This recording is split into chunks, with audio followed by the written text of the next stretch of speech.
a couple of broader questions again, if you don't mind. You have a whole corpus of work, and there are recurrent themes in some sense, one of them being things are getting better in ways that we really don't know. And what if you could have what you wanted with regards to the impact of your books, what would you want that impact to be? And also, what do you think, like one of the things I've done on Twitter recently, because I'm trying to figure out how to use Twitter, is to tilt my tweets towards people like humanprogress.org, who's someone you cite in your introduction, and people who are purveying information, well, including yourself, by the way, who are purveying information about how much better things are getting. And so what impact would you like to have your books have? And how do you see that playing out psychologically and politically? And what do you think people who are listening now, say, could do practically to get the good news out, so to speak? Yeah, certainly intellectual life should be more data-driven, that you shouldn't be allowed to say, talk about any purported trend based on an event that happened yesterday or this year.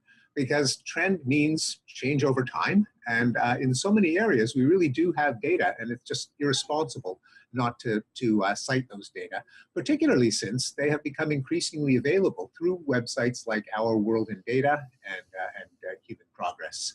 So I'd like to see a replacement of ideological debate, which so much of our current debate is. It's whether the right or the left is more saintly, moral, praiseworthy, correct, and more, well, let's look at the data.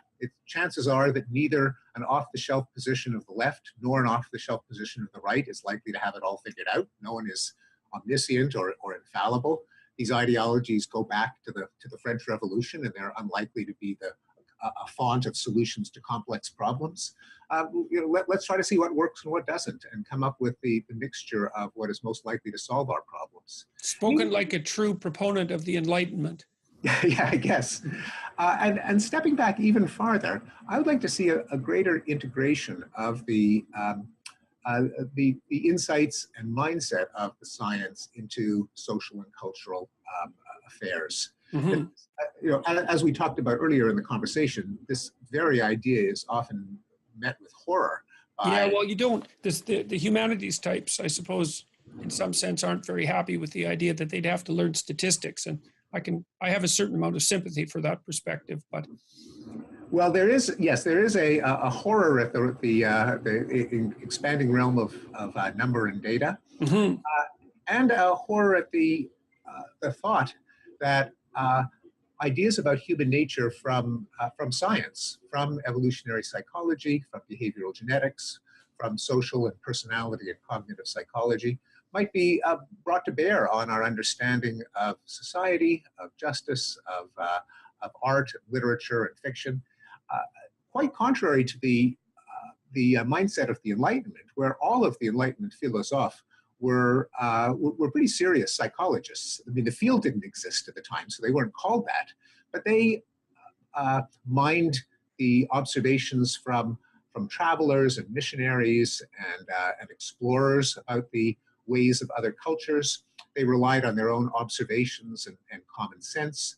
They tapped into what brain science existed at the time. So it's hardly a radical idea, mm-hmm. that our understanding of art and culture and society should be informed by our understanding of human nature. But now that the disciplines have become so professionalized, and they're housed in different buildings on campus, and they're rivals for money from the dean, there's great hostility to the old Enlightenment idea of consilience. Right.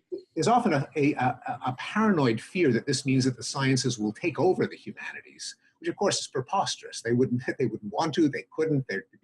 No, and I think the sciences can really inform the humanities. I mean, and vice versa, yeah. Mm-hmm. Well, as I've been trained as a scientist, my appreciation for the humanities is actually substantially deepened. So same here.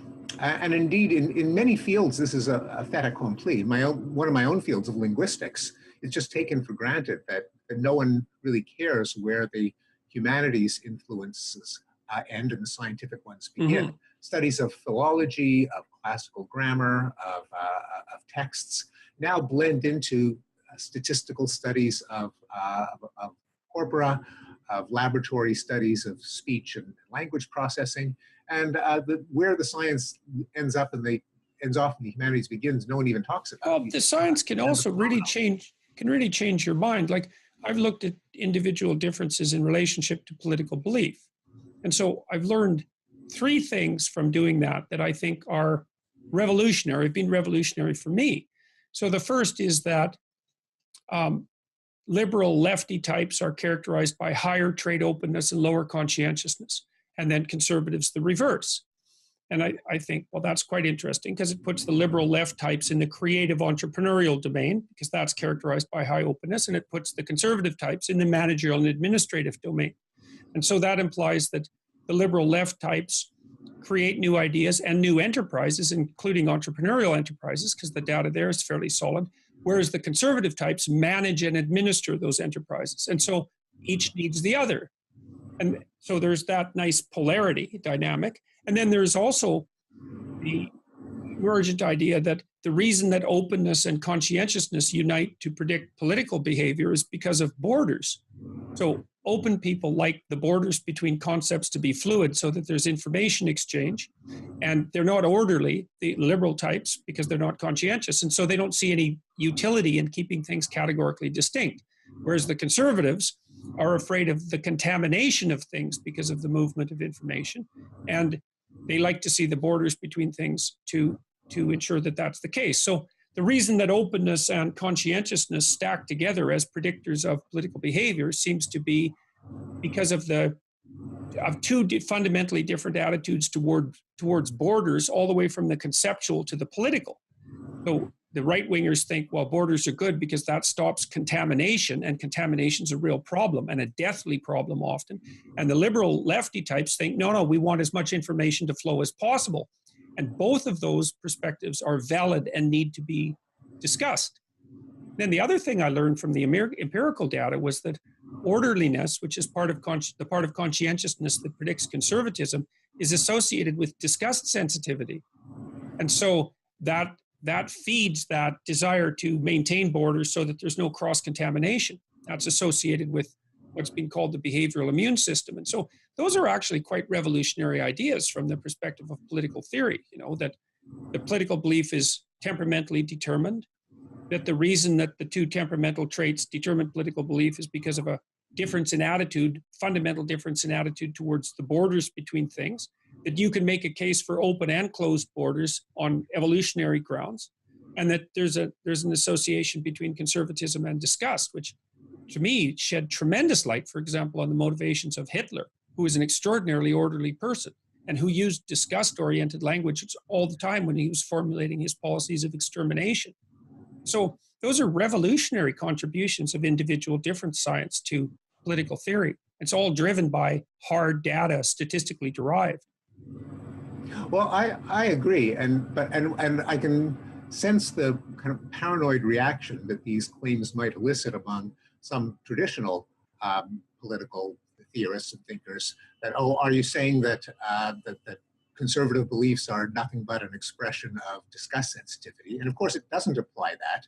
These I think fascinating findings don't say that the earned income tax credit is a good or a bad idea, or the Paris Climate Accords by themselves. The issues still have to be decided on their merits. Mm-hmm. On the other hand, if you are aware of your own potential biases, then that is a source of insight. It's a source of understanding.